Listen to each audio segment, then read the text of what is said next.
Orient bell tiles studio से आप देख रहे हैं एबीपी न्यूज। नमस्कार, शाम के 5 बजने वाले हैं। आप देख रहे हैं एबीपी न्यूज। मैं हूं आपके साथ चित्रा त्रिपाठी और वक्त हो चला है सबसे बड़े डिबेट शो महादंगल का। नए वक्फ संशोधन कानून यानी उम्मीद एक्ट को लेकर देश भर में छिड़े घमासान के बीच आज सुप्रीम कोर्ट ने कानून पर रोक लगाने से इनकार कर दिया, लेकिन कानून के 2 प्रावधानों पर अंतरिम रोक लगा दी है। पहली रोक रजिस्टर्ड वक्फ बाय यूजर संपत्तियों को डी नोटिफाई करने पर लगाई गई है, यानी इस मामले में यथास्थिति बनी रहेगी। वहीं दूसरी रोक वक्फ बोर्ड और सेंट्रल वक्फ काउंसिल में नियुक्ति पर लगाई गई है। इस मामले में जवाब के लिए केंद्र, राज्य और वक्फ बोर्ड को 1 हफ्ते का वक्त दिया गया है। इसके बाद 5 दिन का समय याचिकाकर्ताओं को मिलेगा। चीफ जस्टिस संजीव खन्ना के नेतृत्व वाली 3 जजों की बेंच ने इस मामले में अब अगली सुनवाई 5 मई को निर्धारित की है। सुप्रीम कोर्ट के अंतरिम आदेश को दोनों पक्ष अपनी अपनी जीत बता रहे हैं। कानून पर रोक नहीं लगाने को कानून समर्थकों की जीत करार दिया जा रहा है, वहीं 2 प्रावधानों पर अंतरिम रोक को कानून के विरोधी अपनी जीत करार दे रहे हैं। आज महादंगल में सुप्रीम कोर्ट के आदेश को समझेंगे। ये किसकी जीत है, किसकी हार? क्या वक्फ कानून पर लंबी सुनवाई होगी या 5 मई को फैसला आ जाएगा? क्या सुप्रीम कोर्ट का अंतरिम आदेश ही फाइनल फैसला होगा? वक्फ बाय यूजर संपत्ति डी नोटिफाई नहीं होने से वक्फ बोर्ड की संपत्तियों पर क्या असर होगा? क्या जिन प्रावधानों पर रोक लगी है उनको लेकर सरकार बैकफुट पर है? सवाल यह भी है, अंतरिम आदेश से वक्फ को लेकर सड़कों पर छिड़ी लड़ाई क्या थम जाएगी? आज की चर्चा का सिलसिला शुरू करें, उसके पहले इस मुद्दे पर कैसे वार पलटवार और नई जानकारी सामने आई है, सुनिए।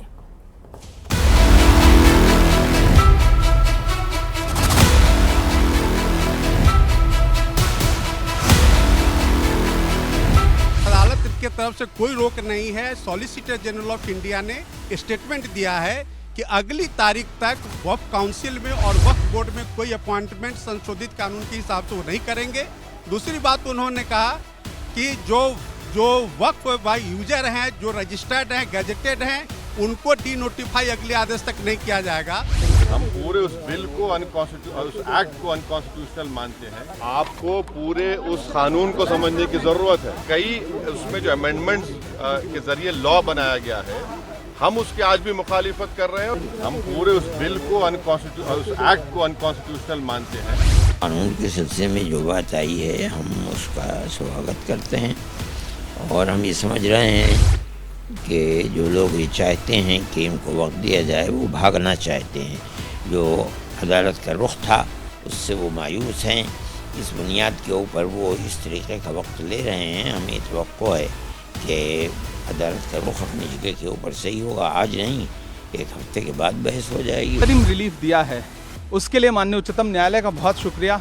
और वो सारे पॉइंट जो हमने पिटीशन में रखे थे, जो हमने पार्लियामेंट में उठाए थे, उसको ज़्यादातर को माननीय उच्चतम न्यायालय ने संज्ञान लिया, कंसीडर किया कि ये संविधान की जीत है, या किसी पक्ष की जीत नहीं। लोकतांत्रिक प्रक्रिया है और हम सब जब संविधान की बात करते हैं तो जो भी होता है उसका स्वीकार करना चाहिए। सरकार अपना पक्ष रखेगी, पर मेरी ये जो विपक्षी नेता हैं जो भड़काने का काम कर रहे हैं, मुझे लगता है कि उनके लिए आंख खोलने वाली चीज़ है। तो दोहरा मापदंड नहीं होना चाहिए, सबको हर चीज़ का स्वीकार करना चाहिए। मैं तहे दिल से शुक्रगुजार हूँ आज सुप्रीम कोर्ट का, सुप्रीम कोर्ट के तमाम जजेस का, तमाम वकीलों का, जिन्होंने आज धर्म से ऊपर उठ कर के हमारे लिए खड़े हुए, मेहनत की, साथ दिया इस मुल्क को बचाने का। तो मैं आज हम इस फैसले से पूरी तरह से मुतमईन हैं। जिस तरह से आज केंद्र सरकार ने आकर कहा कि जो भी हम किसी किस्म का कोई रजिस्ट्रेशन हम नया नहीं करेंगे, कोई छेड़छाड़ नहीं करेंगे। वक्फ बाय यूजर ख़त्म किया है, ये रिट्रोस्पेक्टिव इफेक्ट में नहीं ख़त्म किया है। और मस्जिद है, खानका है, कब्रिस्तान है, इमामबाड़ा है और वहाँ पे नमाज होती है, तो चाहे डीड हो या ना हो, वो वक्त रहेगा। सर्वोच्च न्यायालय किसी भावनाओं में या किसी मतलब जिस तरह से आंदोलन है उस पर नहीं, वो मेरिट पे जाती है।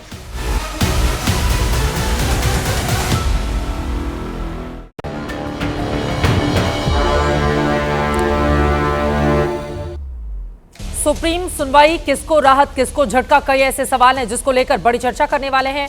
खास मेहमानों की मौजूदगी है, उनका तारुफ परिचय आपसे करवा देती हूं। आरपी सिंह जी, राष्ट्रीय प्रवक्ता भारतीय जनता पार्टी के स्टूडियो में हमारे साथ आ चुके हैं। सुरेंद्र राजपूत जी, राष्ट्रीय प्रवक्ता कांग्रेस पार्टी के हमारे साथ मौजूद हैं। राकेश सिन्हा जी, संघ के विचारक हैं, हमारे साथ जुड़ चुके हैं। स्वयं प्रकाश पुरोहित जी, आप प्रवक्ता टीएमसी के हमारे साथ मौजूद हैं। फिरोज बख्त अहमद साहब, पूर्व चांसलर हैं, वो भी हमारे साथ जुड़ चुके हैं और साथ ही हाजिर खान जी इस्लामिक स्कॉलर हैं, आप भी हमारे साथ आ चुके हैं। सभी का बहुत बहुत स्वागत है। सबसे पहले आपसे ही शुरुआत करते हुए, चूंकि भारतीय जनता पार्टी सरकार के लिए आरपी सिंह ये बड़ा झटका माना जा रहा है। सुप्रीम कोर्ट के अंतरिम आदेश में रजिस्टर्ड वक्फ बाय यूजर संपत्ति को डी नोटिफाई नहीं किया जाएगा। वक्फ बोर्ड या काउंसिल में कोई भी नई नियुक्ति नहीं होगी। आफत है या राहत है आप लोगों के लिए? कोर्ट में कहा ही था कि आप एक हफ्ते तक कुछ नहीं होगा और इसलिए उसको मान्य किया कोर्ट ने। ये तो उन्होंने खुद माना कोर्ट में, उन्होंने खुद गुहार लगाई थी कोर्ट में इस बारे में। और दूसरी बात, डी नोटिफाई तो अभी आपने सुना जो जेपीसी के चेयरमैन थे, उन्होंने कहा कि ये रेट्रोस्पेक्टिव होना नहीं था, ये जो अभी हैं वो ऐसे ही रहेगा स्टेटस को, उनके लिए कोई कागज़ मांगने का इशू ही नहीं है। ये तो आगे के लिए कोई अगर कोई कहे वक्त में जाकर के ये प्रॉपर्टी मेरी हो गई, उसमें वो चेक होने से कागज चेक होने की बात, लेकिन दूसरा पक्ष तो इसको अपनी जीत के तौर पर ले रहा है ना। अच्छी बात है, वो जीत मान लें, परंतु कानून के दायरे में रहे, इतना ही कहना। वो जीत माने या हार माने वो अपनी जगह है। ये हार जीत का मामला कानून का मामला है और संविधान का मामला है। वह संविधान को माने, ये बड़ी बात है। वह बंगाल में जिस प्रकार पिछले 10 दिन में जो हो रहा है वैसा मत करें। वह ये ना करें कि हम संविधान को मानेंगे नहीं, हम इसको मानेंगे नहीं, या वहाँ के मुख्यमंत्री ये ना कहे कि ये तो हम इसको लागू नहीं होने देंगे। ये सब नहीं, हम इसको यहाँ पे आने देंगे सॉरी, कोई वक्त की प्रॉपर्टी पर नजर डालेगा उसकी आंखें निकाल लेंगे, ऐसा भी बोला गया। लेकिन सुप्रीम कोर्ट की ओर से बीच बीच में जो टिप्पणी की गई है वो हम दर्शकों को दिखा भी रहे हैं, उस पर मैं आऊंगी। जल्दी जल्दी एक एक सभी की प्रतिक्रिया ले लेते हैं। सुरेंद्र जी, अब आपके पास आते हुए, सुरेंद्र राजपूत जी, इसमें सरकार के लिए कहा, ये तो खुद सॉलिसिटर जनरल जिसका जिक्र आरपी सिंह जी कर रहे हैं कि उन्होंने खुद ही इस बात को सुप्रीम कोर्ट के समक्ष रखा, तो इसको ये कह जाना कि सरकार के लिए झटका है और आगे अभी पिक्चर बड़ी बाकी है, ये कहां तक जायज है? चित्रा जी, एक बड़ी पुरानी कहावत थी कि फिसल गए तो हर हर गंगे।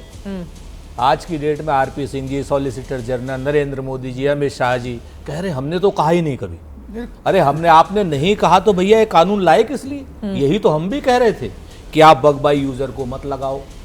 हम भी कह रहे थे चित्रा जी आपसे कि साहब कि इसको डी नोटिफाई मत करो।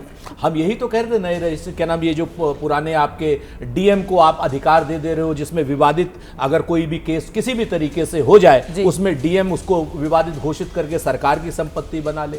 सारी की सारी बातें अगर आज सुप्रीम कोर्ट ने अंतरिम रूप से आदेश स्टे लगाया है तो कुछ तो उन्होंने सोचा होगा ना। यही बात अगर हमारी इन लोगों ने वक्फ बिल के जेपीसी में मान ली होती तो सरकार की इतनी छीछा लेदर नहीं होती सुप्रीम कोर्ट में। नंबर 1। नंबर 2, इससे बड़ी भी महत्वपूर्ण चीज है चित्रा कि आप ये देखिए कि तुषार मेहता जी सरकार की तरफ से कितना लचीला तर्क रख रहे हैं, कितना कायर तर्क रख रहे हैं। कह रहे हैं साहब हमें 7 दिन चाहिए, और दूसरी तरफ सरकार कह रही है और तुषार मेहता कह रहे हैं कि करोड़ों लोगों से हमने बातचीत करी, हमने लाखों लोगों से वो किया, लाखों हमारे पन्ने हैं, इतना हमने पढ़ा, इतना सब कुछ किया है। तो उसके पन्ने कोर्ट में नहीं दिए जा सकते ना। देखिए 70 याचिकाओं को उन्होंने कहा कि सिर्फ 5 याचिकाएं दाखिल की जाए, सभी को आवेदन माना जाएगा। गदाधारी भीम, शांत हो जाइए जरा, जवाब तो ले लीजिए। आरपी सिंह को जो बोलना चाहिए आप क्यों बोल रही है? मुझे कुछ बोलने दीजिएगा, मैं यहाँ पर मूक दर्शक बन के पता नहीं क्या हो गया है, कांग्रेस पार्टी के प्रवक्ताओं को मूक दर्शक बनाना चाहते हैं वो एंकर को। राजपूत जी आपके मुंह से भीम नहीं अच्छा लगता, मीम बोला करो आप। अब ये देखिए हद हो गई। अब ये भीम को हम तो भीम भी बोलेंगे, मीम भी बोलेंगे, जैसे संविधान भी बोलेंगे, आप गोडसे की बोलते तो मानते नहीं ना। अब आप मुद्दे की बात आप सुनिए कि ये जो इतना इन लोगों ने किया और इतना इन्होंने कहा कि साहब लाखों लोगों से, करोड़ों लोगों से हमने चर्चा की, उसके बाद फिर अगर आज तुषार मेहता कह रहे हैं कि मुझे 7 दिन का समय चाहिए, तो ये सरकार के लिए शर्म की बात है। सुप्रीम कोर्ट में ऐसी सरकार को तो चुल्लू भर पानी में डूब मरना चाहिए, इस्तीफा दे देना चाहिए। ठीक है, बोलिए आरपी सिंह जी, उसके बाद में बाकी लोगों के पास आऊंगी। देखिए उन्होंने ये नहीं कहा कि हमको कोई सारे तर्क आपके सामने, वो ये कि एक पूरी बात को जो आपने जो ऑब्जर्वेशन दी उसके ऊपर हम तार्क संगत सारे विषय को आपके समक्ष रख सके। अरे सर वही आपको टोका नहीं राजपूत जी, एक एक करके। ठीक है, कोई बात नहीं, चलिए राजपूत जी, मैं अगली बार फिर मुश्किल हो जाएगी, मैं माफी के साथ कह रहा हूं। चलिए सर कर लीजिए, चलिए ठीक है, बात आपकी, आप कपड़े पहन के आए हैं, चलिए कोई बात नहीं, कोई दिक्कत नहीं। अगर आपका ऐसे ही मतलब कपड़ों पर आपके बगल में जो बैठे हुए मौलाना साहब वो भी पीले रंग के कपड़े में, उनको भी दिखा दीजिए। बोलिए, कपड़ों से मत देखिए। ये तो दिक्कत है इनको आज तक 70 साल तक ये टोपी और कपड़े से देखते लोगों को, इससे आगे देखा नहीं कभी लोगों को चिंता करें, पहचानते हैं कपड़ों से। जी साहब, बड़ी मोदी जी कहते हैं कपड़ों से को बहुत फॉलो कर रहे हैं आजकल सुरेंद्र राजपूत जी। हर चीज अटल जी और मोदी जी को फॉलो नहीं कर रहे राजपूत साहब ज्यादा। जल्दी से अपनी बात खत्म कीजिए, बाकी लोगों के पास जाना है प्लीज जल्दी से। सरकार ने अपना पक्ष रख दिया और सरकार ने पहले ही कहा था कि ये रेट्रोस्पेक्टिव नहीं होगा, ये पर्सपेक्टिव होगा। जब आगे से कोई इस प्रकार की होगा मतलब तो डिनोटिफाई नहीं होगा वक्त बाय यूजर। ये सरकार ने भी कहा, ये जेपीसी में भी कहा और कानून के अंदर भी ये लिखा हुआ है। हाँ। और मुझे ठीक ढंग से याद हो पैरा मतलब जल्दबाजी नहीं की जाएगी पूरे मामले में, सोच समझ के कदम बढ़ाया जाएगा, सोच समझ कर इसका उसका उत्तर दिया जाएगा। ठीक है, ठीक है। एक बार मैं सीधे राकेश सिन्हा जी आपका रुख करते हुए उसके बाद मैं स्टूडियो के बाकी मेहमानों के पास पहुंचूंगी। सुरेंद्र राजपूत जी का कहना है कि जब लाखों लोगों से बात हो गई थी तो फिर सुप्रीम कोर्ट में अपना पक्ष रखने के लिए एक हफ्ता और क्यों चाहिए? सरकार क्या भ्रम की स्थिति पैदा कर रही है देश के भीतर? मैं कह रहा हूं सरकार भ्रमित है, भ्रमित है सरकार खुद। सुरेंद्र राजपूत जी, सुरेंद्र राजपूत जी एक सुलझे हुए प्रवक्ता है, उनको समझना चाहिए कि न्यायिक प्रक्रिया का अपना तरीका होता है और जब माननीय न्यायालय किसी बात पर आपत्ति व्यक्त करती है, न्यायालय को पूरा हक है। इसलिए तो लोकतंत्र है। डेमोक्रेसी में जुडिशरी, लेजिस्लेटिव, एग्जीक्यूटिव के बीच में एक चेक एंड बैलेंस चलता है और इसी चेक एंड बैलेंस पर हमारा लोकतंत्र बढ़ रहा है। जो हमने केशवानंद भारती केस में देखा सुरेंद्र राजपूत जी, गोकुलनाथ केस में हमने देखा, जमींदारी उन्मूलन में देखा, कोर्ट कई बार आती है, पीआईएल के मामले में कोर्ट को हमने देखा। इसलिए इसमें आप कोई अनोखी चीज़ हो गई, कोर्ट ने आपत्ति व्यक्त की और सरकार ने 7 दिन का समय मांगा, ये कोई अनोखी चीज़ नहीं है। सरकार में कोई व्यक्तिगत चीज़ नहीं है, सरकार में उस पर डिस्कशन होगा, फिर सरकार अपनी आपत्ति देगी। लेकिन जो लार्जर पिक्चर में पूछना चाहता हूँ चित्रा जी, जो मैं सर्वोच्च न्यायालय से आशा करता हूँ, सर्वोच्च न्यायालय तो सबसे वाइजेस्ट लोगों का एक स्थल होता है जिस पर हम सबका आस्था है, थी और हमेशा रहेगी। लेकिन जो हमारी अपेक्षा रहती है कि वक्फ बोर्ड के नाते सर्वोच्च न्यायालय कुछ ऐसी टिप्पणियां करेगा, ऐसा ऑब्जर्वेशन देगा, ऐसा इंडिकेशन देगा जिससे लार्जर ये एक डिबेट शुरू होगा पंथ निरपेक्षता पर। 3 मुख्य सवाल है। पहला सवाल यह है कि वक्फ बोर्ड में गैर मुस्लिमों पर जो आपत्ति व्यक्त की है सर्वोच्च न्यायालय ने और कहा कि क्या हिंदू ट्रस्टों में आप रखेंगे? तो मैं तो ये तो कांग्रेस पार्टी का देन है कि 1960 में रिलीजियस ट्रस्ट बिल आया और एएम तारिक ने जम्मू कश्मीर के नेशनल कॉन्फ्रेंस के नेता सांसद ने डिमांड किया इसमें सभी को रखें, उसको हिंदुओं के लिए कर दिया। वक्फ बोर्ड को 1954 में मैं आपके डिबेट में बोल चुका हूं, एक प्राइवेट मेंबर बिल के द्वारा कानून बनाया गया। तो मैं कहना चाहता हूं कि सर्वोच्च न्यायालय से मेरी पहली अपेक्षा है कि लोकतंत्र में और पंथ निरपेक्षता में सभी धर्मों को बांट देंगे तो 2 राष्ट्र, 3 राष्ट्र, 4 राष्ट्र बन जाएगा। हाँ। इसलिए जहां तक हो सके धर्मों की सहभागी हो। और मैं सर्वोच्च न्यायालय से यह भी निवेदन करता हूं और यह मैं अपेक्षा रखता हूं सुरेंद्र राजपूत जी से भी कि सिविल कानून में जो नागरिक कानून है और जो सिविल बॉडी हैं उस पर धर्म के आधार पर बंटवारा नहीं हो। वक्फ एक रिलीजियस एंटिटी नहीं है। 100% मैं कह रहा हूं, waqf is not a religious entity और नहीं होने के कारण वक्फ के प्रबंधन में सिख भी हो सकता है, ईसाई भी हो सकता है, हिंदू भी हो सकता है, मुस्लिम भी हो सकता है। ठीक है। और दूसरी बात मैं कहना, वक्फ अपनी संपत्ति का कैसे उपयोग करेगा यह वक्फ के अंदर है। एक और अंत में मैं बात बताना चाहता हूं कि पंथ निरपेक्षता में सबसे बड़ी बात होती है कि दूसरे धर्मों के साथ जितनी सहिष्णुता हो। वक्फ की प्रॉपर्टी के लिए एक सवाल पूछा गया था 1954 में, वेदर इस property would be used for Mankind और मुस्लिम।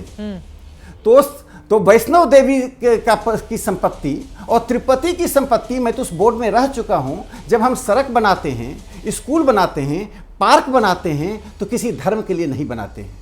तो वक्फ क्या, मैं तो एक लार्जर सवाल सुप्रीम कोर्ट से उम्मीद करता हूं कि सुप्रीम कोर्ट कहेगी कि किसी भी डोनेशन का उपयोग आप धार्मिक कार्य के लिए कीजिए, लेकिन उसका 80% उपयोग मानवीयता के लिए होना चाहिए, भारतीय समाज के लिए होना चाहिए। यदि आप धर्म के आधार पर इसे बांटेंगे तो मैं बता दे रहा हूं, ये अहम बातें आपकी द्वि राष्ट्रवाद को कोई रोक नहीं सकता, लेकिन यहाँ पर तो राष्ट्रवाद को कोई नहीं रोक सकता। सुनवाई के दौरान ये सवाल उठाए थे, कोर्ट ने पूछा था कि सरकार हिंदू धार्मिक बोर्ड में किसी मुस्लिम को क्या शामिल करेगी, और फिर मेहता जी की ओर से कहा गया था कि वक्फ परिषद में पदेन सदस्यों के अलावा 2 से अधिक मुस्लिम सदस्य नहीं होंगे। ये बातें सामने आई थी, लेकिन अहम सवाल आपने कांग्रेस पार्टी पर खड़े किए हैं। जल्दी से सुरेंद्र जी जवाब दीजिए। बहुत क्या नाम राकेश जी नायक का शुक्रगुजार हूं कि कम से कम इन्होंने संघ विचारक में अपेक्षा के नाम पर, बड़े सुलझे हुए प्रवक्ता हैं, लेकिन संघ विचारक श्री राकेश सिन्हा जी ने अपेक्षा के नाम पर सुप्रीम कोर्ट को धमकी दी है। कि हम ये चाहते हैं। आप कौन होते हैं भाई ये चाहने वाले? आप क्या संविधान से बड़े हो गए? संघ संविधान से बड़ा हो गया है? ये राकेश सिन्हा जी को बताना पड़ेगा कि वो सुप्रीम कोर्ट से ये चाहते हैं, ये कहने वाले हैं कौन, उनको क्या अपेक्षा है। संघ नहीं, संविधान तय करेगा सुप्रीम कोर्ट को। दूसरी बात जो राकेश सिन्हा जी कह रहे हैं कि भाई सुप्रीम कोर्ट में तो टाइम लगता है, तो मैं राकेश यानी सविनय कहता हूं, ये हमारे बड़े भाई की तरीके से हैं। भाई राकेश सिन्हा साहब, लाखों लोगों से आप लोगों ने बातचीत करी, सारे सवाल सारे जवाब जेपीसी में तैयार, 44 डिसीडेंट हमारे आपने नहीं लिए, कोई काम हमारा नहीं किया। और आज की डेट में सब सवालों के जब जवाब थे तब तुषार मेहता को 7 दिन लग क्यों रहे हैं? मोदी जी राजी नहीं है, योगी जी राजी नहीं है, या मोहन भागवत जी राजी नहीं है, और या फिर संघ अभी सुप्रीम कोर्ट को और सुप्रीम धमकी देने जा रहा है क्या? आवाज कट रही है। ठीक है, हाँ जल्दी से आप बोल दीजिए, आप फिर मैं फौरन मैं आ रही हूँ फौरन। मैं एक पंक्ति में जवाब दे दूं क्या? मैं आ रही हूँ तो राकेश भाई एक मिनट, शाहबानो का केस कैसे भूल गए? सुप्रीम कोर्ट ने फैसला दिया, पार्लियामेंट में जाकर फिर बदल दिया। मतलब धमका कौन रहा था शाहबानो वाले मामले में? यही मामला हो रहा था। और एक सेकंड आपने धमकी दी है, आप निश्चित सुप्रीम तौर कोर्ट पर को राकेश धमकी जी दे रहे ने हैं। सुप्रीम कोर्ट को धमकी दी है, अपेक्षा के नाम पर धमकी दी है। आपने तो सुप्रीम कोर्ट का फैसला बदल दिया था कोर्ट में जाकर। मैं इसका एक जवाब दे देता हूँ, छोटा सा, छोटी सी जवाब। यदि आप धमकी कह रहे हैं तो सर्वोच्च न्यायालय ने जब जमींदारी उन्मूलन को निरस्त कर दिया था तो पंडित नेहरू ने कहा था supreme court is playing in the hands of the conservative elements. Supreme court conservative elements के हाथ में खेल रहा है। ये कांग्रेस के नेताओं ने कहा। श्री कृष्ण अगर सिंह कांग्रेस के नेता गलत करेंगे तो क्या भारतीय जनता पार्टी और संघ भी गलत करेगा? राकेश सिन्हा जी, आप ये कहना चाहते हैं? एक बात जान लीजिए, भारत की पंथ निरपेक्षता से बड़ी कोई चीज नहीं है। भारत की अमूल्य निधि है और पंथ निरपेक्षता में के खेत में हम द्विराष्ट्रवाद को पनपने नहीं देंगे। ये बात तो सच है ना? मैं एक एकेडमिशियन, एज ए नागरिक, भारत का कोई भी नागरिक अपेक्षा करता है सर्वोच्च न्यायालय पंथ निरपेक्षता के लार्जर डिबेट को जन्म दे और पंथ निरपेक्षता में जो कमियां आ रही, जो न्यूनताएं आ रही हैं, उसको दूर करने के लिए हमें डायरेक्टिव दे। ठीक है, अब मैं बाकी मेहमानों को ले लेती हूँ। 3 लोगों की बिल्कुल भी टिप्पणी नहीं हो पाई है।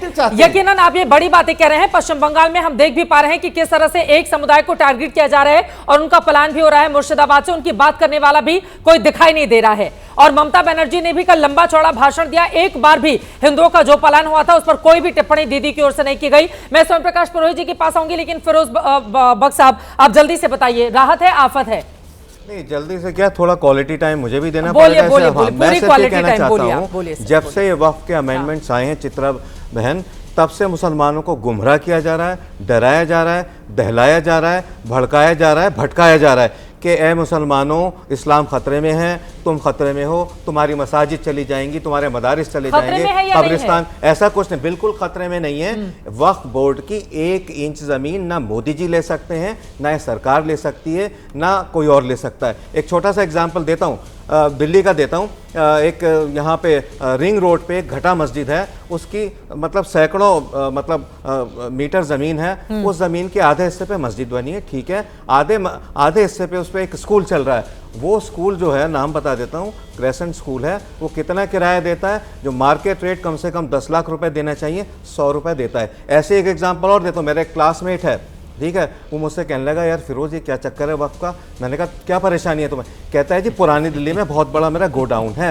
मैंने कहा क्या है उसमें? कहता है वो गोडाउन जो है 2 लाख रुपए का मैं किराया लेता हूँ और 10 रुपए मैं भेजता हूँ वक्फ बोर्ड में। जब इस तरह की चीज़ें आएंगी तो अमेंडमेंट्स तो होने हैं। यतामा, मसाकिन, गुरबा और बेवाएँ जो हैं, इन सब के लिए कुछ नहीं किया गया। 100 साल में वक्फ बोर्ड ने कितने मुसलमानों के मोहल्ले में, या कांग्रेस सरकार ने कितने उनके स्कूल बनाए, कितने जो है वहाँ पे हॉस्पिटल्स बनाए, कितने यतीम खाने बनाए। आखिर में कह के बात को पूरा करूंगा, मुसलमानों के मोहल्ले में पिछले 55-60 साल में थाने बनाए गए, स्टेडियम नहीं बनाए गए, प्लेग्राउंड्स नहीं बनाए गए। और आखिर में कहना चाहूँगा, जो बड़े बड़े मोटे मोटे मुसलमान हैं, कोई हैदराबाद से है, कोई यूपी से है, नाम आप सब जानते हैं, इन लोगों ने हज़ारों करोड़ वक्फ बोर्ड की ज़मीन दबा रखी है। उत्तर प्रदेश में गरीबों को उसका फायदा नहीं पहुंचा है। क्यों छुपाना है? नाम लेकर बोलिए। यासीन मलिक का जो मॉल है किसकी प्रॉपर्टी पर है, ये भी चेक कर लेना चाहिए। यासीन मलिक तो आतंकवादी है, उसका मॉल किसकी प्रॉपर्टी पर है और किसने बनाया है? किसने बनाया है? वक्फ की प्रॉपर्टी पर बनाया। और कुछ ऐसी कोड़ी को वहां पे उसका किराया देते हैं। परंतु जो असली बात है, सुप्रीम कोर्ट ने खुद माना, सुप्रीम कोर्ट ने खुद माना, हाई कोर्ट ने खुद माना, कलकत्ता हाई कोर्ट ने खुद माना कि वक्फ एक प्रॉपर्टी मैनेजमेंट बोर्ड है ये नहीं कहा कि वक्फ रिलीजियस बॉडी है। आज सुप्रीम कोर्ट अपनी बात बदलना चाहे, अलग सोचे, अलग बात है, परंतु ये सुप्रीम कोर्ट का फैसला है ये। ठीक है, अब सुप्रीम कोर्ट 5 तारीख को, हालांकि 5 मई को ही शायद तस्वीर और ज्यादा साफ हो पाएगी। हाजी खान साहब, आपके पास आते हुए, सुप्रीम कोर्ट में ये जो सुनवाई पर टिप्पणी निकल कर आई है, एक पक्ष अपनी जीत बता रहा है, एक पक्ष कह रहा है कि नहीं, इसको जीत के तौर पर नहीं लेना चाहिए, क्या समझ में आया है? देखिए चित्रा जी, बात यह है कि सुप्रीम कोर्ट जो कर रहा है और जो विपक्ष कह रहा था, पार्लियामेंट में कह रहा था, और जो हिंदुस्तान के मुसलमान कह रहे थे कि हिंदुस्तान के संविधान की अवहेलना हो रही है, आर्टिकल 25, आर्टिकल 26, आर्टिकल 29, इनकी अवहेलना करके ये बिल पास किया जा रहा था। इसलिए सुप्रीम कोर्ट ने इस पर जो फैसला अपना लिया है, तुषार मेहता पे ना तो कल कोई बात थी ना आज है, एक हफ्ते का टाइम मांग रहे। जो कहते हैं कि 90 लाख लोगों ने हमें पद भेजे, मैं कहता हूं कि 90 लाख वो और प्लस फिरोज बख्श जैसे लोग 20-25 हिंदुस्तान में और पार्लियामेंट में 1 मिनट और 25 करोड़ हिंदुस्तान के मुसलमान, हर 72 वो आई हैं एप्लीकेशन सुप्रीम कोर्ट के अंदर, वो विरोध कर रहे हैं इस बात का कि हमारी संपत्ति है, इसका हम देख रेख करेंगे। सरकार की एक बार सुने सर, आपके में बोला नहीं, आप चिल्लाइए मत ही बेवजह। मैं ये कह रहा हूँ कि वक्फ बोर्ड का चेयरमैन बनाने वाली कौन होती है? भारतीय जनता पार्टी 30 साल से गुजरात में है, 30 साल से मध्य प्रदेश में, 20 साल से बिहार में, 10 साल से उत्तराखंड में, 10 साल से आसाम में। ये वक्फ बोर्ड के चेयरमैन भ्रष्टाचार कर रहे थे। उन आप ठेकेदार बने मुसलमानों के, मकानदार दुकानदार बने मुसलमानों के। अरे आप रहने दीजिए, आप गलत बात मत, आपने मेरा नाम लिया है, जवाब मिलेगा आपको। हाजिर साहब, आप जैसे मुसलमानों की वजह से, आप जैसे बिकाऊ मुसलमानों की वजह से आज जो है मुसलमान तमाम दुनिया में बदनाम है, हिंदुस्तान में बदनाम है। आप ये बताइए, आप ये बताइए, वक्फ बोर्ड ने मुस्लिम महिलाओं के लिए क्या किया? वक्फ बोर्ड ने गरीब बच्चों के लिए क्या किया? वक्फ बोर्ड ने तालीम के लिए क्या किया? मुसलमानों के मोहल्ले में एक स्कूल नहीं खोला 100 साल में। वक्फ बोर्ड ने सरकार की जिम्मेदारी बनती है, एक अनाथालय नहीं बनाया, एक स्टेडियम नहीं बनाया, एक ग्राउंड। अरे आप छोड़ दीजिए, आप जिस तरह धांधा करते हैं ना, जैसे मोदी को गालियां देते हैं कि मोदी के टुकड़े कर देंगे, सरकार को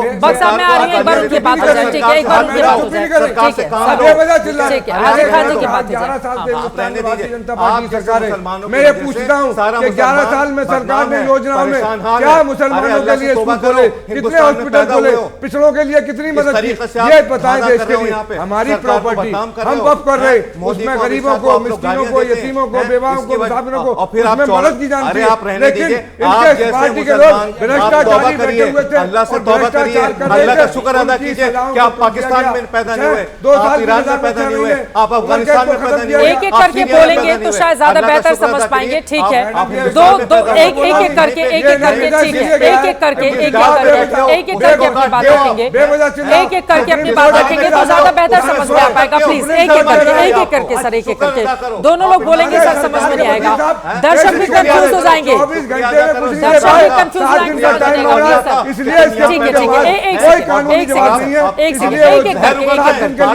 एक एक करके अपनी बात रखेंगे, एक एक करके आप लोग करते हैं, बदनाम मोदी और सरकार को करते हैं आप लोग। राकेश जी, मैं आपके पास होंगी। एक और मेहमान, उनकी टिप्पणी नहीं हो पाई है। हाजी खान जी की बात पहले पूरी हो जाए, उसके बाद सरप्रकाश जी मैं आ रही हूँ आपके पास।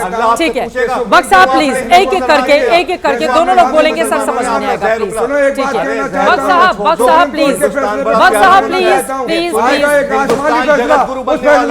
हिंदुस्तान को आप जैसे लोगों को सपोर्ट चाहिए, हिंदुस्तान को आप जैसे लोगों का जहर नहीं। मैं 4 बार बोल चुकी हूँ, अगर नहीं मानेंगे मैं क्या कर सकती हूँ?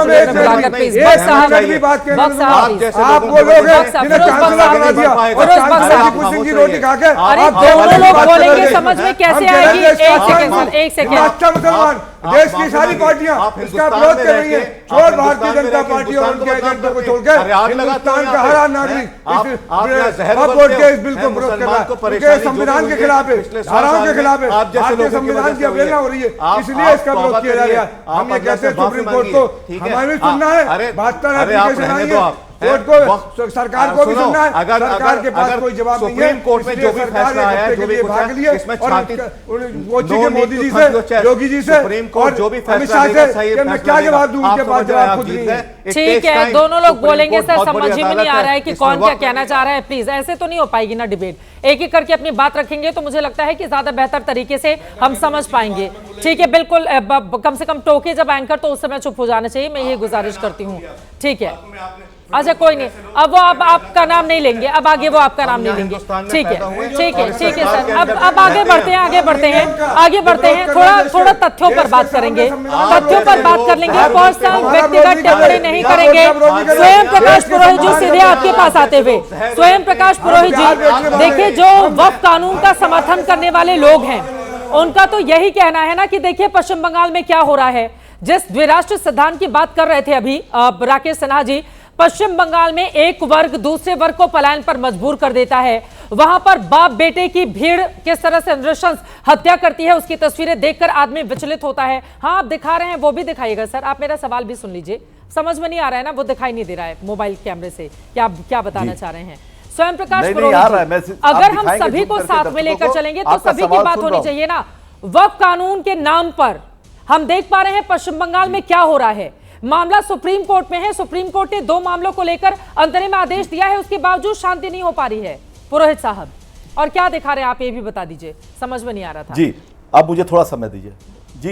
ये पश्चिम बंगाल का नक्शा है और आप देखिए मुर्शिदाबाद और मालदा का जो इलाका है, आप देखिए कितनी थिन लाइन है, कितनी थिन लाइन के अंदर में बॉर्डर का एरिया है और बीएसएफ कंट्रोल करती है। मैं आपको पहले भी कह चुका हूं कि 50 किलोमीटर का जो एरिया होता है, भारतीय जनता पार्टी नहीं, मैं बोलूंगा अमित शाह की ऑफिस से ऑपरेट होता है। अमित शाह जो है, जो बीएसएफ को कंट्रोल करते हैं, उन्होंने षड्यंत्र के तहत, इनकी जो आईबी रिपोर्ट है, नहीं मुझे बोलने दीजिए, इनकी जो आईबी रिपोर्ट है ये बोल चुकी है कि बांग्लादेश से जमाती आए हैं, बांग्लादेश से जमाती आकर के चले गए, लोकल लोग नहीं है, 15 साल 17 साल 20 साल के लोग।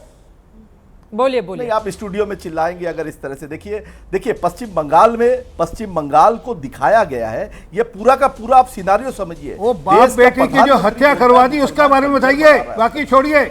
देश जो बाप बेटे की अरे भाई एक मुसलमान भी मरा है, मगर आपका मुख्य, अरे उसको हिंदू, एकदम दुखी बात है, एकदम निंदनीय है। मैं निंदा करता हूं 400 लोगों का जो पलायन हुआ, 400 लोगों का जो उसका बारे में बताइए। आपके जो सांसद ये कहते हैं हम आंखें निकाल देंगे, हम जो वक्त के बारे में बात करें उसकी आंखें निकाल देंगे, उसके बारे में बताइए। वैसे ही बंगाल को जलाना चाहते हैं आप, नहीं, इस तरह से अगर आप डिबेट कराना चाहती है, अगर बीच में सवाल आपने किया और मैं जवाब दे रहा हूं और आप बोलेंगे तो उनको समझ में नहीं आ पाएगा। प्लीज जिससे सवाल पूछा जाए उसी को जवाब देने दें, इस तरह से फिर एक दूसरे दर्शकों को नहीं समझ में आएगा, मुझे तो कोई बात नहीं है, आपकी डिबेट खत्म हो जाएगी। स्वयं प्रकाश पुरोहित, आपके दर्शकों को समझ में नहीं आएगा। पश्चिम बंगाल की सरकार के लिए ये शर्मिंदगी की बात है कि उसके राज्य का नागरिक दूसरे राज्य में शरण ले रहा है और वो वहां पर पनाह ले रहा है, और बीजेपी शासित राज्यों में नहीं जा रहा है, वो झारखंड में ही जा रहा है, जहां पर इंडिया गठबंधन के आपके ही सहयोगी झारखंड मुक्ति मोर्चा की सरकार है। यह आप लोगों के लिए शर्मिंदगी की वजह होनी चाहिए। लेकिन मैं हैरान होती हूं जब आप आकर यहां पर बॉर्डर लाइन दिखाते हैं, जब आप आकर कहते हैं हम तो बड़ी सुरक्षा, आप बोल नहीं सकती हूं, ये पीड़ितों की आवाज है, ये पीड़ितों की आवाज है। मुझे लगता है पीड़ितों की आवाज सुनाइए, फिर मैं पुरोहित जी के पास जाऊंगी। जो बयान सामने आए हैं चीफ जस्टिस ऑफ इंडिया क्या बोल रहे हैं, पूरी डिटेल मेरे पास है। एक बार सर, चूंकि पश्चिम बंगाल का मामला है ना, एक बार सुन लेते हैं पीड़ितों को। इस देश के लिए दुर्भाग्य की बात है कि एक राज्य के नागरिक अपना घर बार छोड़कर दूसरे राज्य में शरण लेने के लिए मजबूर हो रहे हैं। उनके तीज त्योहार सब दूसरे राज्यों में हो रहे हैं, महिलाएं आंसू बहा रही हैं छोटे छोटे बच्चों के साथ। सुनते हैं, उसके बाद स्वयं प्रकाश जी मैं फौरन लौट रही हूं आपके पास।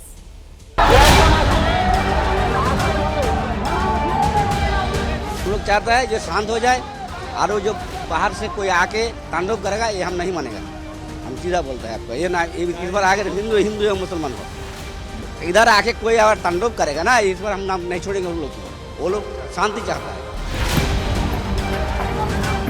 अगर कोई आके बाहर से दंगा करे तो गलत बात है ना, लेकिन हम लोग सब एक ही साथ रहते हैं, हिंदू मुस्लिम सब। वो अब्बा फैला रहा है, हम लोग सब शांत से रहे, मार्केट वार्केट पूरा खुल जाए, जैसे आगे स्थिति था वैसे ही हो जाए फिर से, हमें ही चाहिए। तो जो आंदोलन हुआ था वो आंदोलन का हम लोग सपोर्ट नहीं करता है। वाकफ का आंदोलन था, वो पीसफुल होना चाहिए था।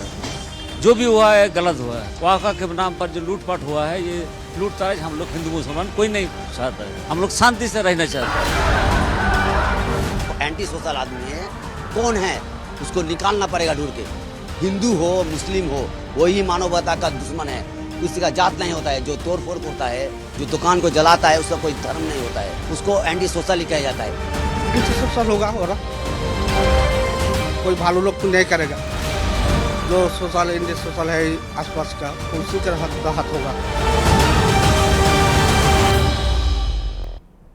जो घर जलाए गए, जो चूड़ियां बिखरी पड़ी हुई हैं, लोगों के बयान आपने सुन लिया स्वयं प्रकाश पुरोहित जी। मेरा ये सवाल है, देश के किसी भी दूसरे राज्य में ये जलती हुई स्थिति नहीं है जो पश्चिम बंगाल से सामने आई है, और फिर भी आकर अब अपना पेट थपथपा रहे हैं। टीवी चैनल पर पूरा देश सुन रहा है इस वक्त आपको। नहीं, एकदम देखिए, कल चीफ जस्टिस ऑफ इंडिया ने क्या कहा कि when we sit over here we don't, हम अपना धर्म को छोड़ देते, वी लूज द रिलीजन। हम जब ममता बनर्जी जब प्रदेश की मुख्यमंत्री है, वो जाति और धर्म के नाम पर बांटकर सत्ता नहीं चलाती है, जैसे इनके नेता योगी आदित्यनाथ, हरगोविंद दास के घर जाना हुआ क्या नहीं हुआ ममता बनर्जी का? टिप्पणी करते हैं ममता बनर्जी का हरगोविंद दास के घर जाना हुआ नहीं हुआ? चुप करो, बीच में मत बोलो, चुप नहीं करो, मैं पूछ रहा हूं तुमसे, देश पूछ रहा हूं तुमसे, चुप रहो तुम, बीच में मत बोलो। ममता बनर्जी का हरगोविंद दास के घर जाना हुआ नहीं हुआ? लेते हैं इनको मिर्ची लगती है, जैसे ही योगी का नाम लेते हैं इनको मिर्ची लगती है। क्यों भाई, क्यों देश में आग लगा रहे हैं? देश को कितने लोगों को रोजगार उठा रही है, वहां की सरकार दंगे करा रही है। करेंगे, अरे सुनो ना, अरे सुनो पहले, सुनो ना, वहां की सरकार कहती है पहले सुनो, दंगे आप करवा रहे हैं। के अंदर तुमसे ज्यादा परसेंटेज मुसलमान है, असम के अंदर 40% मुसलमान है, वहां क्यों नहीं दंगा हो रहा? वहां पर भी गुजरात में दंगे करवा कर देश का प्रधानमंत्री बना, और आज देश के कोने कोने में दंगे करवा रहा है। यही गुजरात मॉडल है, यही गुजरात मॉडल वोट बैंक की राजनीति के बारे में कराई है आपने। जज ने क्या कहा है, थप्पड़ मारा है आपको। वोट बैंक की आज जो राजनीति धर्म के के चलते नाम पर बांटने का कानून बना रहे हैं, सुप्रीम कोर्ट ने आज थप्पड़ मारा है। कल चीफ जस्टिस ऑफ इंडिया आपकी सरकार अंधी हो गई है जिस तरह से, अरे आप आज और कल मत करिए, आप लोगों की जो नकाब है ना वो उतर चुकी है। आप असली मुद्दे मान्य नहीं हो सकता, ये पहली बार नहीं, इससे पहले कई बार हाई कोर्ट आपको बता चुका है। बीच में क्यों बोल रहे हो? जब मुझसे सवाल है, चित्रा जी आप नहीं बोलेगी क्या? चित्रा जी आप इनको मैं जो पूछ रहा हूं, हरगोविंद दास के घर कब जाएंगे? इन्होंने इतनी गालियां दी ममता बनर्जी को, इतना कोसा, मगर जब हम जवाब दे रहे हैं और मोदी जी और योगी जी के बारे में बोल रहे हैं, जो मुसलमानों को पंचर बनाने वाला बोलते हैं, उनके बारे में जब बयान आता है, जब कब्रिस्तान और शमशान करने वाली बात देश का प्रधानमंत्री करता है, तो ये विभाजन जारी हो सकती है। ठीक है सर, बंगाल में शांति कैसे आएगी, ये बड़ा सवाल है। फिरोज बख्श साहब एक सवाल पूछना चाह रहे हैं, राकेश सिन्हा जी, सुरेंद्र जी मैं आ रही हूँ उसके बाद। ठीक है, नहीं चलेगा, ठीक है, व्हाट्सएप यूनिवर्सिटी, ठीक है, जल्दी से फिरोज बख्श साहब, ठीक है। ये देश व्हाट्सएप यूनिवर्सिटी के ज्ञान से नहीं चलेगा। यहाँ पे नुमाइंदे बैठे हैं, एक तो मेरे बराबर में लेफ्ट में हमारे सिंह साहब हैं, और पीछे वहां पर हमारे राकेश सिन्हा जी हैं, राकेश सिन्हा साहब हैं, दोनों मेरे दोस्त हैं। इनसे एक सवाल पूछना मैं चाहता हूं, आज से नहीं 8-10 साल से बंगाल में न सिर्फ बीजेपी के कार्यकर्ता मारे जा रहे हैं, न सिर्फ आरएसएस के, बल्कि जो भी हुकूमत के खिलाफ बात करता है, ममता के खिलाफ, उसकी जान ले ली जाती है। ऐसे केरल में हो रहा है, ऐसे केरल में हो रहा है। आप मुझे बताइए राकेश सिन्हा, आप मुझे बताइए आपने हुकूमत ने क्या किया? अगर ममता सरकार गलत है तो उसको आप क्यों नहीं हटा देते? Why is there no president's rule in Kolkata, in West Bengal? उसको हटाओ, उस सरकार को हटाओ, वहां पर राष्ट्रपति लाओ। 8-10 साल से वहां पर एक जान भी कुरान में कहा गया है, चुनी हुई सरकार को हटा दो, पूरी दुनिया का कत्ल है। अरे मैं क्या हो जाएगा उससे? आप कह रहे हैं चुनी हुई सरकार को हटा दो। तुम्हारा नाम राकेश सिन्हा नहीं है, जवाब इनको देने दीजिए। हिंदुस्तान में कत्लो आम हुआ, देश के अंदर कत्लो आम हुआ, कोई सा भी आप बिल लेके आए, आज भी आप देश को इस तरफ ले जा रहे हैं कि हादसे इतने ज्यादा होंगे वतन में कि आपको पता नहीं कि कितने हादसों की तरफ आप देश को ले जाना चाह रहे हो। मुसलमानों के साथ दुश्मनी हो रही है आप जैसे लोगों से। अरे मैंने आपसे सवाल नहीं पूछा, अरे आपके आरपी सिंह है, अरे आपके राकेश सिन्हा है, आप खामोश हो जाइए, इनको जवाब देने दीजिए। आप एक बात बताइए, आपने क्या हर ठीक है सर, ऐसे दोनों लोग एक दूसरे के बीच में बोलेंगे, उससे डिबेट नहीं हो पाएगी। ठीक है, पश्चिम बंगाल जो जल रहा है उसको लेकर बहुत सारे सवाल हैं, और आज सुप्रीम कोर्ट की जो टिप्पणी सामने आई है अंतरिम आदेश के जरिए, वो भी अपने आप में महत्वपूर्ण है। दोनों लोगों की बात हो गई, अब सिर्फ राकेश जी को और सुरेंद्र राजपूत जी को दिखाइए टीवी स्क्रीन पर, वरना डिबेट नहीं हो पाएगी। सर आप लोगों की आवाज नहीं जा रही है, आप लोगों की आवाज नहीं जा रही है। राकेश सिन्हा साहब देखिए, आज कोर्ट की टिप्पणी को लेकर हम यहाँ पर चर्चा लगातार कर रहे हैं। ठीक है बख्श साहब, हो गई आपकी बात, और जो बातें यहाँ से पूछी गई हैं, आप ये कहना चाह रहे हैं कि वहां पर चुनी हुई सरकार के खिलाफ कार्रवाई करे केंद्र? आप बख्श साहब ये सवाल पूछना चाह रहे हैं? क्योंकि इतने लोग मारे गए, आपको पता है 2011 से जब से ममता बनर्जी आई है, सबसे ज्यादा सीटें इस बार 2000 फैमिलीज चली गई, 400 फैमिलीज छोड़ के चली गई मुर्शिदाबाद को। ठीक है, राकेश सिन्हा जी, राकेश सिन्हा जी, राकेश सिन्हा जी, ठीक है, ठीक है। पहले बोलना बंद करें तो मैं बोलता हूँ। हाँ, कोई नहीं बोलेगा। उस पर आने से पहले एक छोटी सी टिप्पणी करूंगा चित्रा जी। जी, आप बहुत ही वरिष्ठ पत्रकार हैं और आप डायनेमिक तरीके से गांव में, बस्ती में, पहाड़ पे, नदी के किनारे जाकर आप रिपोर्टिंग करती हैं। मैं आपसे आग्रह करता हूं कि पंडारा रोड में आप आइए, मेरे घर पे चाय पीजिए, अपने सभी मेहमान को लेकर आइए, सुरेंद्र राजपूत जी को जरूर लेकर आइए। और पंडारा रोड में एक वक्फ की प्रॉपर्टी है, वो आए थे मेरे घर पे, इसलिए मैं कह रहा हूँ, 1.25 एकड़ लैंड है पंडारा रोड में। उसका कैलकुलेट जो मैं किया 1.6 लाख पर 1,60,000 पर मीटर उसका रेट है, सर्कल रेट, जो कि मार्केट रेट से ज़्यादा कम होता है। टोटल प्रॉपर्टी का रेट 62 करोड़ रुपया है, 62 करोड़। किराया रेंट कितना जाता है? 7,000 रुपया। नरेंद्र मोदी जी इसी को ठीक कर रहे हैं। अमित शाह जी का ये कानून, किरण रिजिजू के द्वारा प्रस्तुत ये कानून इसी को ठीक करने के लिए आया। मैं आता हूँ वेस्ट बंगाल पर। देखिए, पश्चिम बंगाल में सरकार की नैतिकता समाप्त हो चुकी है, क्योंकि बांग्लादेश में हिंदुओं को जब मारा गया तो ममता जी चुप थे। आज उसी का एक्सपेरिमेंट करें। मैं टीएमसी के प्रवक्ता से एक सवाल पूछता हूं कि मालदा और मुर्शिदाबाद में जाकर वे पूरा वंदे मातरम किसी मंच से गाकर दिखा दे। ये वंदे मातरम मैंने नहीं लिखा है, रविंद्रनाथ टैगोर ने लिखा है। जिनका लिखा हुआ सोनार बंगला बांग्लादेश का राष्ट्रगीत है और हाँ राष्ट्रगान है, और हमारा राष्ट्रगीत है वंदे मातरम। बंकिम चंद्र चटर्जी और राजनारायण बासु का नाम लेकर वहां के कॉलेज स्कूल में दिखा दें। बंगाल की स्थिति को ममता जी ने ऐसा कर दिया है। आपको ऐसा क्यों लग रहा है कि वहां पर नहीं गाया जा सकता है वंदे मातरम? आपको ऐसा क्यों लग रहा है? चूंकि मैं कहता हूं, अगर इनमें हिम्मत है ममता जी में, तो जाकर पूरा वंदे मातरम गा के दिखा दें। रविंद्रनाथ बंकिम चंद्र का लिखा हुआ वंदे मातरम लिख के दिखा दें। नहीं गा सकते, मोहन भागवत हो जाएंगे आकर यहाँ लगाई है। फरवरी में कैद करके गए पूरे जो विचारक है, पूरे विचारक कैद करके गए फरवरी में। सुन लीजिए। देखिए, अरे सुनने नहीं सुना है मैंने। आप झूठ क्यों बोलते हैं? आपके भारतीय जनता पार्टी एक एक करके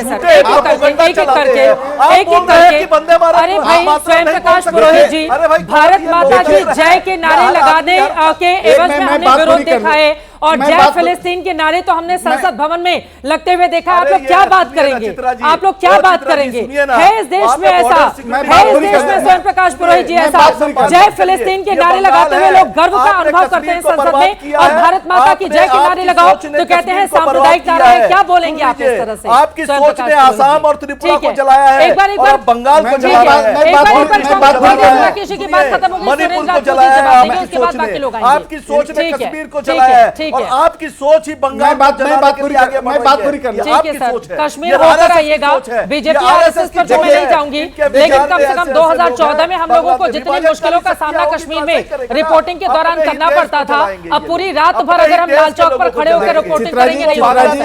बंगाल में क्या कर रहे हैं उस पर रहिए। सुरेंद्र राजपूत जी जवाब देंगे प्लीज एक एक करके, सिर्फ राकेश जी को दिखाइए, राकेश जी को दिखाइए, फिर सुरेंद्र राजपूत जी। ठीक है, सिंह साहब मैं आ रही हूँ। सना जी जल्दी से अपनी बात खत्म करें सर, जल्दी से। मैं अपनी बात पूरी कर लूं। देखिए, आज मुझे जीवन में पहली बार कोई सत्य हरिश्चंद्र मिला है। वो सत्य हरिश्चंद्र के हैं संतान है, इसलिए आज हमसे करे आप झूठ बोल रहे हैं। अरे मैं कहता हूं, आप में हिम्मत है तो जाइए मालदा में कह के दिखाइए, मैं आपका गुलाम हो जाऊंगा। मुर्शिदाबाद मालदा में वंदे मातरम पूरा गा के दिखाइए मन से, और यदि हिंसा नहीं होगी तो मैं आपकी गुलामी करूंगा।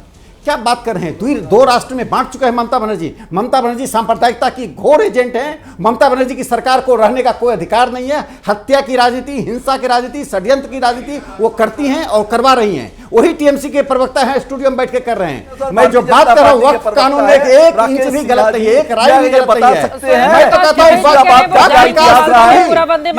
हूँ लोग हैं सिराजुद्दौला ने जब अंग्रेजों से लड़ाई लड़ी थी, नहीं मीर इतना दूर जाफर नहीं और जाते, सावरकर। अंग्रेजों पे नहीं जाते हैं सर, अभी नहीं, तो नहीं, बंगाल मुझे पे जब बोलने आप नहीं कह दिया रहे गया। हैं ना कि मालदा जाकर पूरा वंदे मातरम नहीं, क्यों नहीं जाते हैं? हाँ, अंग्रेजों पूरा पर क्यों वंदे नहीं मातरम जाते गाएंगे हैं? आप। ये सिराजुद्दौला मुर्शिदाबाद पूरा सिराजुद्दौला गाएंगे की ना याद आप। कराता है। पूरा और वंदे मीर मातरम जाफर और गाएंगे ना आप। सावरकर में कितना फर्क है? दोनों ने अंग्रेजों के साथ हाथ मिलाया मैं एक और सवाल आज पूछता ये हूं। पूंजीपतियों का मैं हाथ एक सवाल मिलाने के लिए ऐसे ऐसे कानून बना रहे हैं। हाँ नहीं, उनका जो नहीं, आप सवाल था उस पूछने पर वाले जवाब हो, नहीं दिया ना। दलाली आप करते हैं, दलाली आप करते हैं, पूरी टीएमसी दलालों की पार्टी बन गई है, हर स्तर पर दलाली होती है, नीचे से लेकर ऊपर तक टीएमसी का नेता दलाली करके जीता है। देश में माचिस से आग जलाइए और देश की जनता नहीं, अधिकार से सिर्फ देश आपको को है, चलाते सवाल रहिए। पूछने का अधिकार देश के किसी हिस्से में आग नहीं लगी हुई है, पश्चिम बंगाल को छोड़कर। पुरोहित साहब न जाने कहाँ से लाते हैं इतना कॉन्फिडेंस। सुरेंद्र राजपूत जी, ठीक है, क्या शिवाजी के नाटक का मंचन हो सकता है? पहली चीज तो आपका बड़ा गंभीर शो रहता है, लेकिन आज जिस तरीके से मुर्गे लड़ाए जा रहे हैं बड़ा आश्चर्य की बात है। ये आपसे मेरी शिकायत है, मेरा प्रतिरोध दर्ज सर अपने कीजिए। आप को मुर्गा मत कहिए, नहीं, अपने हाँ, तो बहुत हम बुरा अपने आप को लगेगा मुर्गा- मुर्गा लड़ाना। नहीं, हम तो अपने अपने आप आप को को आप मुर्गा क्यों बोल कह रहे रहे हैं। हैं? बिल्कुल कह रहे हैं। हाँ, ऐसा क्योंकि LGS हमें भाषा का लड़ाया जा इस्तेमाल रहा नहीं है, कर रहे। कोई लड़ाया लड़ाई जा रहा है। दो लोग बोलेंगे बीच में, मैं टोकूंगी, चुप हो जाइए, नहीं मानेंगे, मैं क्या कहूंगी कि आप स्टूडियो से बाहर चले जाइए, मैं क्या कर सकती हूँ? बिल्कुल आपको कहना चाहिए, बिल्कुल आपको कहना चाहिए, वरना माना जाएगा कि आप शो में मुर्गे लड़ा रही हैं। सर अब पता है क्या हो जाएगा कि मैं आवाज दबाने का काम कर रही हूँ, और लोकतांत्रिक देश में और लोकतांत्रिक न्यूज रूम के स्टूडियो में ऐसा नहीं होता अब हमारी है। आगे की मुद्दे बात पर सुनिए। बोलिए। एक राकेश सिन्हा जी ने बड़ी महत्वपूर्ण बात कही कि भाई पंडारा रोड पर आएंगे। अगर एक्सेप्शंस को रूल बना लिया जाए तो इस दुनिया में कोई चीज नहीं चल सकती। बिल्कुल वक्फ का कानून हम 2013 में जो हमने अमेंडमेंट लाए थे ना राकेश सिन्हा जी, वो इसीलिए लेकर के आए थे कि भाई जो आदमी वक्फ की संपत्ति पे अवैध रूप से कब्जा कर रहा है तो उसको गैर जमानती अपराध माना जाएगा और 2 साल से ज्यादा की सजा दी जाएगी। और आपने इस वक्फ बिल में क्या कर दिया कि अगर कोई आदमी अवैध संपत्ति पर कब्जा कर सेक्शन 40 भी लेकर आए थे। सुनिए ना एक मिनट, पहले सुन तो जिसमें अथाह अधिकार दे दिए गए चित्रा थे। जी, अगर आप भाई मुझे तो बोल लेना, आप तो कम से कम मुर्गा मत बनिए, हैं? आप 2 मिनट के लिए आप सेक्शन 40 पे भी मैं बताता हूं, दोनों पे बताऊंगा। तो आप ये बताइए कि जब हमने कहा कि भाई वो गैर जमानती अपराध है और 2 साल की सजा होगी, इन्होंने क्या किया? इन्होंने राकेश आरपी सिंह जी प्लीज बोलिए। और क्या नाम, जब हमने क्या किया था कि भाई 2 साल की सजा गैर जमानती, इन्होंने क्या किया? उसको जमानती कर दिया और 6 महीने की सजा कर दी। आपके पास कोई आंकड़ा है कितने लोगों को सजा मिली थी? नहीं, हाँ। मुकदमे नहीं मिली थी ना, हाई कोर्ट में। अरे मिली नहीं थी सुरेंद्र राजपूत जी, यही तो बात है। 2 साल की जिस सजा की आप बात कर रहे हैं, मिली ही नहीं किसी को सजा, किसी को सजा ही नहीं मिली है। जब पूरा का पूरा मामला ट्रिब्यूनल के अधीन रहेगा, मैं ही गुनाहगार, मैं ही जज, मैं ही फैसला देने वाला, तो कैसे? और दूसरा झूठ चित्रा त्रिपाठी बोल रही है सेक्शन 40 पे। सेक्शन 40 क्या झूठ बोल रही हूं मैं बताता हूं, बोलिए। सेक्शन 40 के अगेंस्ट में हाई कोर्ट में भी मुकदमे चल रहे हैं, सुप्रीम कोर्ट में लेकर कौन आया था? बिल्कुल कौन आया था, भाजपा ने साथ दिया था हमारा। दे देंगे चित्रा त्रिपाठी जी, किसी को दे देंगे और उसके बाद आपसे सवाल पूछा जाए, भारतीय जनता पार्टी ने न जाने क्या हो गया है, न जाने क्या हो गया आप लोगों को। सुरेंद्र राजपूत जी, अभी तो मामला सुप्रीम कोर्ट में है, अभी तो मामला सुप्रीम कोर्ट में है और कोर्ट ने इसको लेकर कोई टिप्पणी नहीं की है। आपको पता होना चाहिए, आपको पता होना चाहिए। सेक्शन 40 की मैं आपको रहस्योद्घाटन करता हूं। हाँ, नंबर 1, नंबर 2 जो बंगाल के लिए है, अरे भाई सरकारी मुसलमानों से मुझे बात नहीं करनी है, जो तनखैया है फिर मुझे नया बात नहीं कानून करनी। अगर बनाया गया ना, सुन लीजिए, सेक्शन 40, आप पहले हमारी बारी में, हर बारी में आप बोलते हैं, आप बदतमीजी कर रहे हैं,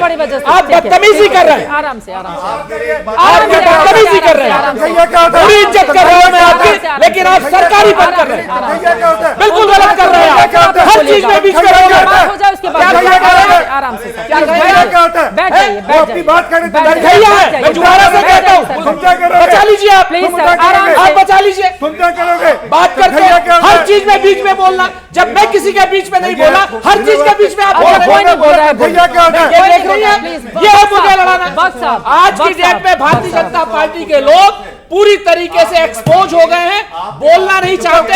ये लोग इनकी चोरी पकड़ी गई, डकैती पकड़ी गई और वक्फ बोर्ड के नाम पर जो संपत्तियों को कब्जा करना चाहते हैं, सुप्रीम कोर्ट ने वो कर दिया। मुद्दा नहीं आने देंगे ये लोग, चित्रा जी, मुद्दा नहीं आने देंगे। ठीक है, आपने जो आरोप लगाए, ठीक है, और इस तरह से डिबेट नहीं हो पाएगी। और मैं बताता हूं, अब बंगाल के लिए सुन लीजिए, बंगाल के लिए सुन लीजिए, बंगाल के लिए बोलिए, बंगाल के लिए कानून व्यवस्था की पूरी जिम्मेवारी राज्य राज्य सरकार की है, पूरी जिम्मेवारी राज्य सरकार की है। ममता बनर्जी को जवाब देना होगा और ममता बनर्जी को पूरा बताना होगा।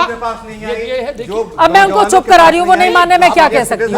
बख्श साहब प्लीज, बख्श साहब प्लीज, मैं आपसे आपके जमाने में सबसे ज्यादा लूटपाट हुई। मैं आपसे फिर से कहता हूँ, बीच में बोल रहे हैं नहीं, बंगाल में हिंसा की पूरी जिम्मेवारी ममता बनर्जी की है और ममता बनर्जी को उन भारतीय जनता पार्टी के गुंडों के ऊपर जो सांप्रदायिकता की में पानी डालने की जगह आग लगा रहे हैं, उनके खिलाफ भी कार्रवाई करनी चाहिए। और एक बात इन्होंने कही राष्ट्रपति शासन लगना चाहिए, तो बात है अगर ममता बनर्जी के यहाँ राष्ट्रपति शासन लगना चाहिए तो देश में नरेंद्र मोदी की सरकार भी बर्खास्त होनी चाहिए।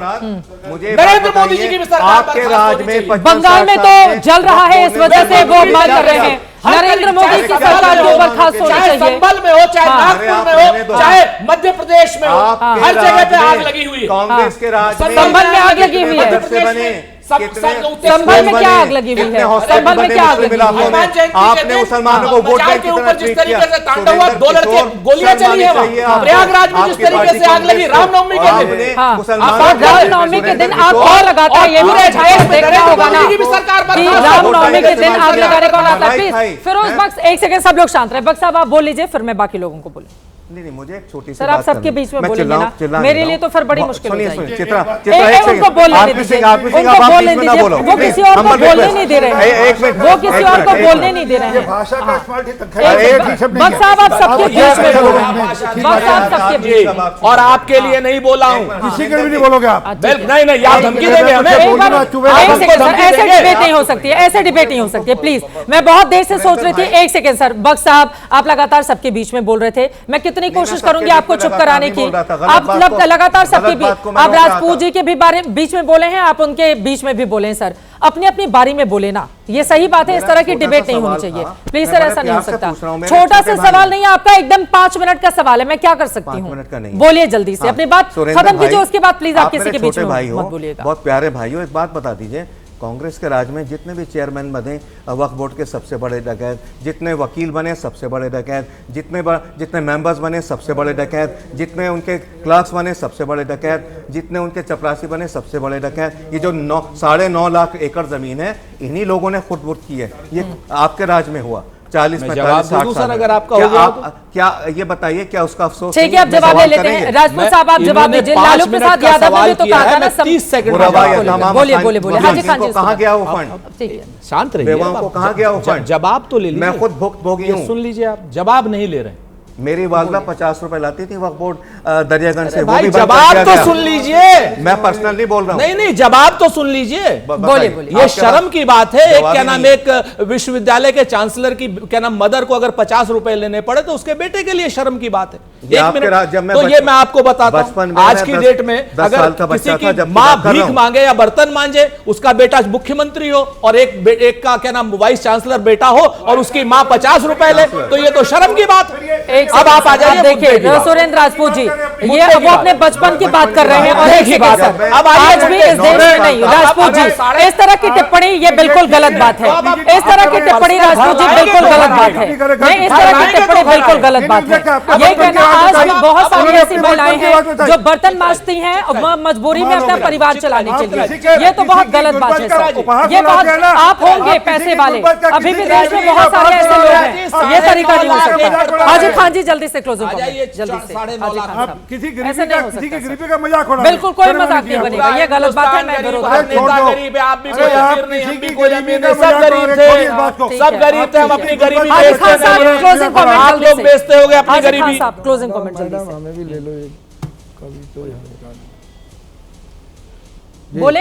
देखिए मैडम, बात यह है कि वक्फ बोर्ड पे चल रही है लड़ाई, हमें किसी से दुश्मनी नहीं। हिंदुस्तान के हमारे हिंदू हमारे बड़े भाई हैं और सरकार की जिम्मेदारी रहती है कि अपने नागरिकों के लिए अच्छा कानून लाए, लेकिन ये इस कानून का सुप्रीम कोर्ट भी विरोध कर रहा है, विपक्ष भी विरोध कर रहा है, मुसलमान भी विरोध कर रहे हैं। कहाँ विरोध कर रहा है? सुप्रीम कोर्ट ने 4 सवाल कर दिए, इसका जवाब ही नहीं दे पाए। तुषार साहब उसका 4 सवालों का सुप्रीम कोर्ट का जवाब नहीं दे पाए, इसलिए नहीं दे पाए कि सुप्रीम कोर्ट ने वही बात कही जो विपक्ष कह रहा था, वही बात कही जो मुसलमान 32-72 जो पिटीशन आई है उसमें भी यही कहा गया। हम ये कहते हैं कि सरकार अपने नागरिकों के लिए अच्छा कानून बनाती है। मैं ये कहता हूँ किसान कानून बना तो लोग मरे, फौज का कानून बना तो लोग मरे। हम ये कह रहे हैं कि आप कानून बना रहे हैं देश के लोगों के हित के लिए या लोगों की जान के लिए लेने के लिए। हम ये कह रहे हैं कि हिंदुस्तान ऐसा मुल्क है। विचार पक्ष में आज के सबके आए, आज चमन की बर्बादी में किसकी साजिश शामिल है? पटजर को इल्जाम न दो। माली फूल का ट्रिपल तलाक और देश में जब ठीक है, जब राम मंदिर को लेकर देश की सर्वोच्च अदालत फैसला देती है, उसके बाद सर्वोच्च अदालत पर भी एक वर्ग की ओर से उंगली उठाई गई थी। यह वक्त भी आज याद है। लेकिन इन सब के बीच अब वक्फ कानून को लेकर सुप्रीम कोर्ट ने जिस तरह की टिप्पणी की है, सत्ता पक्ष उसे अपने पक्ष में ले रहा है, विपक्ष उसको अपने हिस्से में ले रहा है। किसकी जीत किसकी हार, इसके लिए हमें करना होगा अभी इंतजार। 5 मई को फिर से जब सुनवाई होगी इस पूरे मामले में, तो क्या आता है रिजल्ट, क्या रहती है स्थिति, किसको राहत और किसके लिए कितनी आफत, हर एक जानकारी एबीपी न्यूज आप तक पहुंचाता रहेगा।